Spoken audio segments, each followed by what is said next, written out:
মাননীয় স্পিকার, আপনার মাধ্যমে বাংলাদেশের সম্প্রতি ঘটে যাওয়া একটি অত্যন্ত হৃদয় বিদারক ঘটনার বিচার সম্পর্কে আপনার মাধ্যমে এই জাতীয় সংসদকে, এই মহান সংসদকে এবং গোটা জাতিকে আমরা অবহিত করতে চাই। মাননীয় স্পিকার, গত 19শে মে ঢাকা শহরের পল্লবী এলাকায় একটি অত্যন্ত নৃশংস ঘটনা ঘটেছিল। আপনারা সবাই দেখেছেন।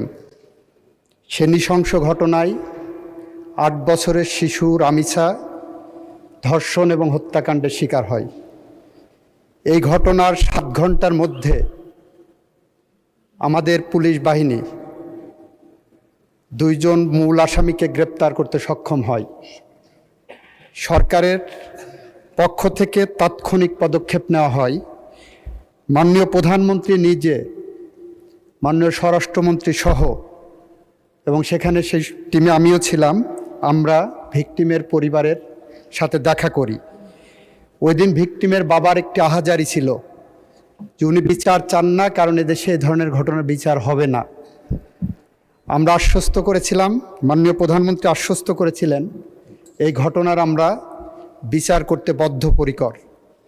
মাননীয় স্পিকার, আপনার মাধ্যমে এই মহান সংসদকে জানাতে চাই, আমাদের পুলিশ বাহিনী 5 দিনের মাথায় সুষ্ঠু তদন্ত করে এই ঘটনার পুলিশ প্রতিবেদন দাখিল করেছিলেন 24 তারিখ ঈদের আগে দুপুর 12টার সময়। 24 তারিখ দুপুর 4টের মধ্যে সেই চার্জশিট আমরা সিএমএম কোর্ট থেকে সংশ্লিষ্ট ট্রাইব্যুনালে নিয়ে যায়। মাননীয় স্পিকার, আমাদের সামনে একটা শঙ্কা ছিল, সেটা হলো বাংলাদেশের সমস্ত আদালতগুলো 1 জুন থেকে, নিম্ন আদালত ম্যাজিস্ট্রেসি বাদ দিয়ে, নিম্ন আদালত 1 জুন থেকে 15 জুন পর্যন্ত গ্রীষ্মকালীন ছুটিতে যাওয়ার কথা। আমাদের মাননীয় প্রধান বিচারপতিকে আমরা অনুরোধ করার পরে বাংলাদেশের সকল শিশুর প্রতি সহিংসতামূলক যে ট্রাইব্যুনালগুলো গঠন করা হয়েছে, আমরা গত সংসদে আইন পাশ করেছি, সেই ট্রাইব্যুনালগুলোকে আমরা ছুটির আওতা বহির্ভূত রাখতে সক্ষম হই। 24 তারিখে চার্জশিট পাওয়ার পরপরই আমরা যখন দেখেছি যে আসামি পক্ষ কোনো আইনজীবী দেয়নি, তাদের বিচার প্রক্রিয়াকে প্রশ্নবিদ্ধ করার অন্যতম একটা প্রক্রিয়া ছিল, আমরা আইনের বিধান মেনে রাষ্ট্রপক্ষ থেকে 24 তারিখেই আমরা আসামিকে একটি স্টেট ডিফেন্স লয়ার দিতে সক্ষম হই।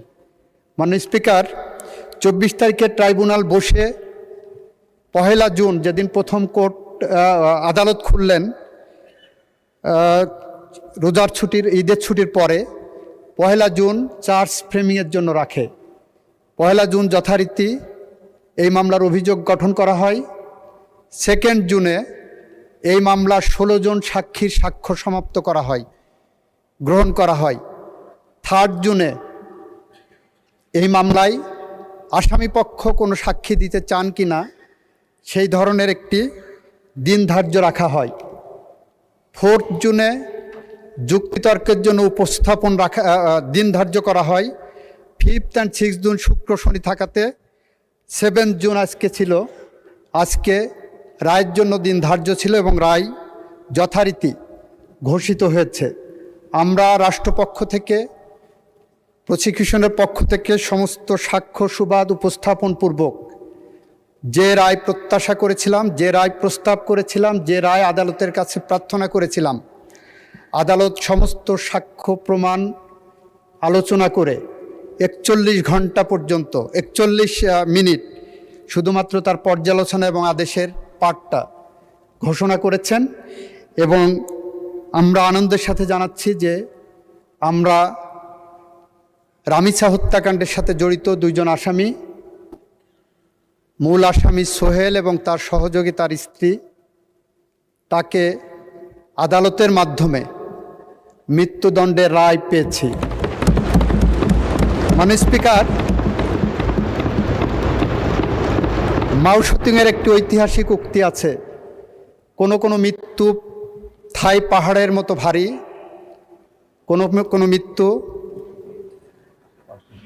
পাখির পালকের মতো হালকা। স্পিকার, রামিসা হত্যাকাণ্ড আমাদের জীবনে থাই পাহাড়ের মতো ভারী হয়ে আছে।